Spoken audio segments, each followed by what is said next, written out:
Hello my dear students. तो इस video में हम कंटिन्यू करेंगे एक्सरसाइज 5A। बहुत ही आसान सा ये चैप्टर है, लेकिन इसके पहले आपको इन सब चीज़ों को समझना पड़ेगा। कोएफिशिएंट क्या होता है, लिटरल कोएफिशिएंट क्या होता है, क्वार्टिल नोमियल्स, बायनोमियल्स, इन सब को डिस्कस करेंगे हम बहुत ही स्पीड में, सो दैट आपको इस क्वेश्चन को सॉल्व करने में कोई प्रॉब्लम ना हो।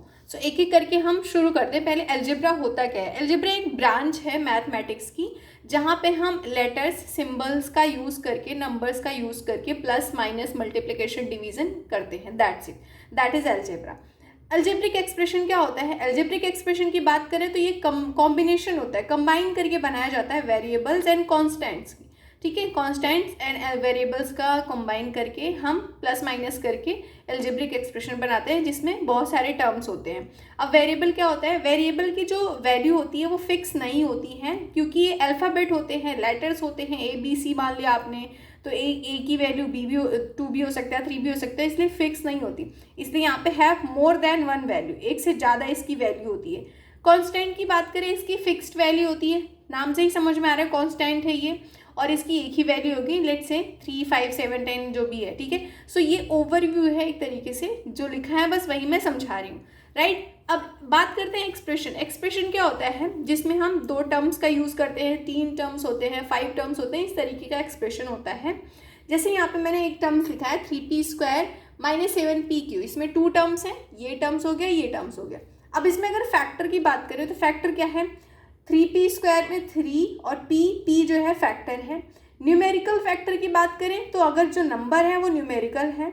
लिटरल फैक्टर की बात करें तो p जो है लिटरल फैक्टर है, मतलब नंबर के अलावा जो वेरिएबल है उसको हम लिटरल फैक्टर बोलते हैं। उसी तरीके से -7pq में भी हो जाएगा। 7 न्यूमेरिकल फैक्टर हो जाएगा, p इसका लिटरल फैक्टर हो जाएगा, एंड q भी लिटरल फैक्टर हो जाएगा। राइट, कांस्टेंट की बात करें तो कोई भी न्यूमेरिकल वैल्यू जिसमें कोई वेरिएबल नहीं है उसको हम कांस्टेंट बोलते हैं। जैसे यहाँ पे 5x + 6, तो 6 इसका कांस्टेंट हो गया। ठीक है, मैं स्पीड में इसलिए चल रही हूँ क्योंकि इसी में मैं एक्सरसाइज भी सॉल्व करवा दूँ आपको। ओवरव्यू है तो आपको बस छोटे छोटे टर्म्स हैं उनके बारे में पता होना चाहिए। कोएफिशिएंट क्या होता है, फैक्टर ऑफ टर्म। जैसे यहाँ पे टर्म्स लिखे हैं ना, ये मैंने ये जो ऊपर लिखे हैं ये टर्म है ना, इसी का ये अगर मैं बोलूँ 3p² को कोएफिशिएंट क्या होगा, सो यहाँ पे 3 जो है p का कोएफिशिएंट हो जाएगा, p जो है 3 का कोएफिशिएंट हो जाएगा, तो दैट मीन्स कि फैक्टर ऑफ टर्म्स। ठीक है, तो फैक्टर यहाँ पे एक एग्जांपल और लिया है 5x में, तो 5 इज कोएफिशिएंट ऑफ x, उसी तरीके से x is coefficient of 5। Right, numerical coefficient की बात करें तो जो है 5 जो है न्यूमेरिकल हो गया। लिटरल कोएफिशिएंट की बात करें तो x जो है इसका लिटरल कोएफिशिएंट हो गया। राइट, ये था हमने कांस्टेंट के बारे में, कोएफिशिएंट के बारे में।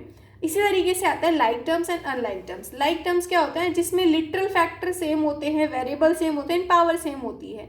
जैसे 2x + 5 6x + 7x, तो इस तरीके का जो है सेम लिटरल फैक्टर है, उसकी पावर सेम है, और तो हम उसको बोलते हैं लाइक टर्म्स। और इसके क्वेश्चन करेंगे तो और समझ में आएगा। जैसे मैं अगर एग्जांपल में दिखा दूँ आपको, लाइक टर्म्स की बात हो रही है। क्वेश्चन नंबर 4 में फोकस करो। देखो PQ यहाँ पे भी है और यहाँ पे भी है, -QP है, तो ये सेम नहीं है, PQ और 4PQ, तो ये तो लाइक टर्म्स हो गए। एंड P सिंगल P और 2P ये भी लाइक टर्म्स हो गए। राइट, तो ये हमने देख लिया लाइक और अनलाइक टर्म्स में। तो अगर अनलाइक मतलब सेम नहीं है, लाइक मतलब सेम है। टाइप्स ऑफ अलजेब्रिक एक्सप्रेशन क्या होता है, मोनोमियल, बायनोमियल, ट्राइनोमियल एंड क्वाड्रिनोमियल। तो इन सबको हम इन कैटेगरी में डिवाइड करते हैं। नाम से ही समझ सकते हैं, मोनो मीन्स सिर्फ एक ही टर्म्स है, बाय मीन्स 2 टर्म्स है, ट्राई मीन्स 3 टर्म्स है, क्वाड्रिनोमियल मीन्स इसमें 4 टर्म्स हैं। और इन सबको मिला दो, इन सबको कंबाइन करके अगर पॉलिनोमियल बोला जाता है, तो पॉलिनोमियल जो होता है एक तरीके से हम बोल सकते हैं it can be mononomials, binomials, trinomial और क्वाड्रिनोमियल। ठीक है, बस डिफरेंस ये होता है कि पॉलिनोमियल कभी भी नेगेटिव नहीं होता है, ना ही फ्रैक्शनल के फॉर्म में होता है। एग्जाम्पल में अगर मैं आपको बताऊं तो जैसे यहाँ पे है क्वेश्चन नंबर 5 में पूछा है identify polynomials in the given expression. So ये भी पॉलिनोमियल है, ये भी है, ये भी है, ये भी है, बट ये जो है ना इसमें 2/x - 1 ये नहीं हो सकता क्योंकि ये फ्रैक्शनल में है। 1/b + 3 ये भी नहीं हो सकता। अब नेगेटिव अगर दिया होता तो नेगेटिव भी नहीं हो सकता, जैसे कि यहाँ पे इन्होंने दिखाया है। मैं आपको एक बार दिखा दूँ, जैसे यहाँ पे 3s + 5/t², तो ये t² जो ऊपर आएगा तो टी की पावर -2 हो जाएगी। सो कभी भी माइनस में जो है पावर नहीं हो सकती पॉलिनोमियल्स की, राइट। तो ये तो हमने कर ली अलजेब्रिक एक्सप्रेशन की। एक चीज़ और, अगर आपसे पूछा जाता है डिग्री ऑफ टर्म्स, तो डिग्री अगर पूछा जाता है, term refers to the sum of all the powers of variable. So जो भी अगर आपसे पूछा जाए क्वेश्चन में, मैं इसको फिर से दिखाती हूँ एक बार। क्वेश्चन नंबर 6 में फोकस करो, लिखना है write down the degrees of the following polynomials. तो डिग्री अगर लिखनी है तो देखो ये तो तीनों डिफरेंट है, हम इसमें मूव करते हैं। जैसे डिग्री लिखना है, सो यहाँ पे 3ab है, तो हमें a की पावर 1 है, b की पावर 1, तो प्लस कर दे a प्लस बी, 1 + 1 2, तो इसकी जो डिग्री हो गई 2 हो गई। अभी तो सिर्फ मोनोमियल्स हैं, यहाँ पे a b c इन सब की पावर जो है सिर्फ एक ही टर्म है ना, तो इन सब की पावर प्लस कर दो, आपको मिल जाएगी।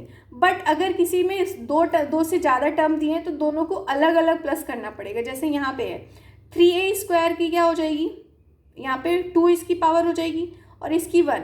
हाईएस्ट पावर किसकी है, यहाँ पे इसकी 2 होगी, तो हम इसको बोलेंगे यहाँ पे डिग्री क्या है, 2 है। इसी तरीके से अगर हम 11ab² में a की पावर 1 है और b² की पावर 2 है, तो इसमें क्या हो गया, 3 हो गया। और इसमें भी ac की 1 है, तो इसमें 2, हाईएस्ट पावर क्या है, 3 है, तो इसकी 3 हो जाएगी। समझ रहे हो, 3 टर्म्स है, 4 टर्म्स है, तो उनका अलग अलग प्लस करो और इसमें कंपेयर करो सबसे ज़्यादा किसकी पावर है। सो जिसकी पावर होगी वो डिग्री हो जाएगी उस पॉलिनोमियल्स की, राइट। सो अब हम एक एक करके इन क्वेश्चन को सॉल्व करते हैं। आई होप आपको ये सिंपल सा जो मैंने ओवरव्यू बनाया था आपको समझ में आया होगा। आप चाहें तो एक बार इसके स्क्रीनशॉट ले सकते हैं समझने के लिए। मैं एक बार अच्छे से दिखा दे रही हूँ। ये हो गया यहाँ तक, ठीक है। उसके बाद यहाँ पे एक्सप्रेशन से मैंने इसको समझाया आपको, राइट। उसके बाद यहाँ पे मैंने इसको समझाया इतना, और मैंने इसीलिए इसको रफ व्यू में लिखा है सो दैट कि एक बार मैं आपको सम अप कर पाऊँ। नाउ क्वेश्चन पे फोकस करते हैं। बहुत ही इजी क्वेश्चन लिए नहीं, मतलब है ही इजी क्वेश्चन। सो यहाँ पे देखते हैं, एक एक करके सॉल्व करते हैं। अब देखो क्वेश्चन नंबर 1 में ही आप फोकस करो, right the numerical coefficient of the following terms. Numerical coefficient क्या हो जाएगा, अब मैं ओरली बता सकती हूँ, आप नोट डाउन करते जाओ।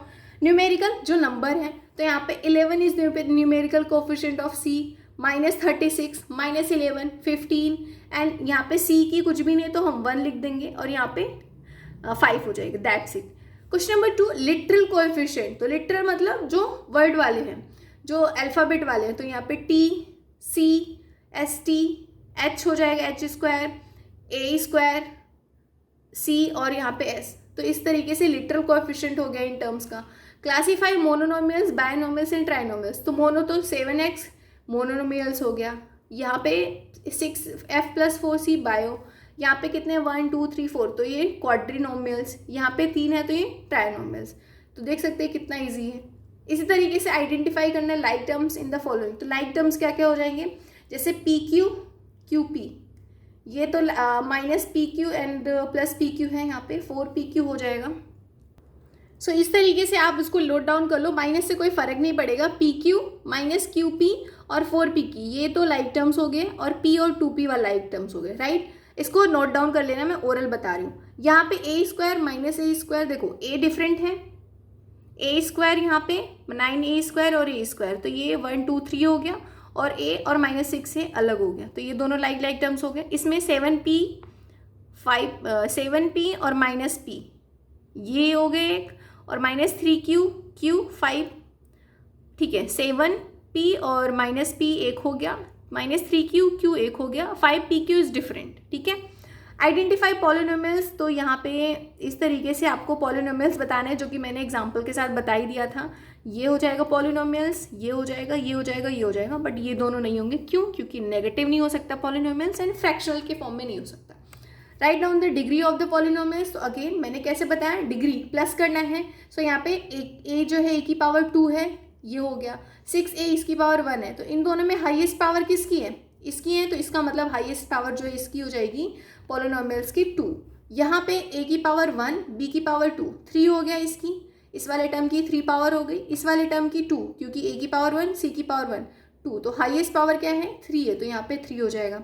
इसी तरीके से a की पावर 1, b की पावर 1 2 हो गए, यहाँ पे 1 और यहाँ पे 3, तो हाईएस्ट पावर क्या है 3 है। इन सबको मिला दो इस वाले टर्म्स की। सो इसका मतलब है इसकी 3 हो गई और इसकी भी 3 हो गई, इसकी 2 हो गई। समझ में आया? So that's it. ये क्वेश्चन, ये एक्सरसाइज 5A था। आई होप आपको ये समझ में आया होगा।